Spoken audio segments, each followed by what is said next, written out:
Hello again, my name is Gabe Zollner. For those of you that have viewed some of my videos, you'll notice that I make two common references. One is to the pieces of the puzzle, and the other is distract, divert, to deceive. Now, I read an interesting article in WND, and the article was, I think, most revealing. And what we want to take a look at is what if both of those apply, the pieces of the puzzle as well as distract, divert, to deceive. Take a look at what's going on right now in the Middle East. Well, you've got Egypt under the control of the Muslim Brotherhood. You've got Libya under the control of the Muslim Brotherhood. Relatively soon, I suspect that Syria will also fall under the control of the Muslim Brotherhood.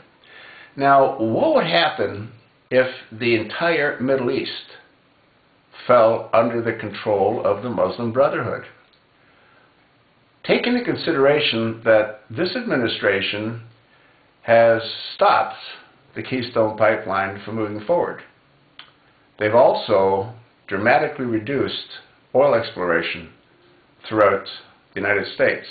And according to all the recent information, we have more oil beneath our feet than all of Saudi Arabia, all of the entire Middle East. Yet we've been denied access to drilling for that oil. Now, what if the entire Middle East, again, falls under the Muslim Brotherhood? What do you think that might do to our oil supply, or our access to our oil supply? Well, we know that the Islamists are not friends of the folks in America. We know that given an opportunity, they'll do whatever they can. I mean, they're trying to slaughter as many people as they can that are not following Islam. And what better way to control the United States than to cut off access to oil? The United States depends on oil. Without it, what do you think would happen? Yeah, you see, I think all of these other distractions that this administration constantly throws at us are nothing but diversions to deceive us. Yeah.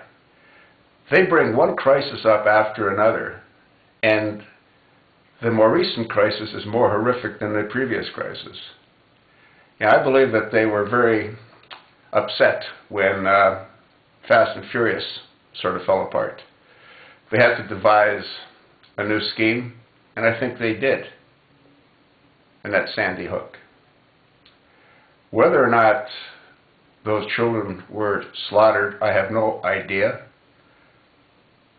If they were, I wouldn't put it above this administration to have done that. And it must be very frustrating for Obama to realize that the American people haven't sort of capitulated, they haven't given in to his demands. I mean, right now, he's brought back 12 family members of what they say are the members of the families whose children were killed in Newtown, Connecticut. And again, the purpose of him doing so is to try to sway the vote against access to large capacity magazines, access to military-style weaponry, and he's also pushing for what he believes will be a background check. And if that background check comes to fruition, which might be the only one that he might be able to get through, it'll be no different than the camel inserting its nose under the tent. We know what happens with these bills. Obamacare is a perfect example. They continue to grow. And if they do get the background checks into place, which they already have for the most part, but if they do get the ones that they want into place, then that'll be the beginning of the end, because that program will continue to grow, and eventually they'll have gun registration, and that'll result in gun confiscation. You think not? Watch and see.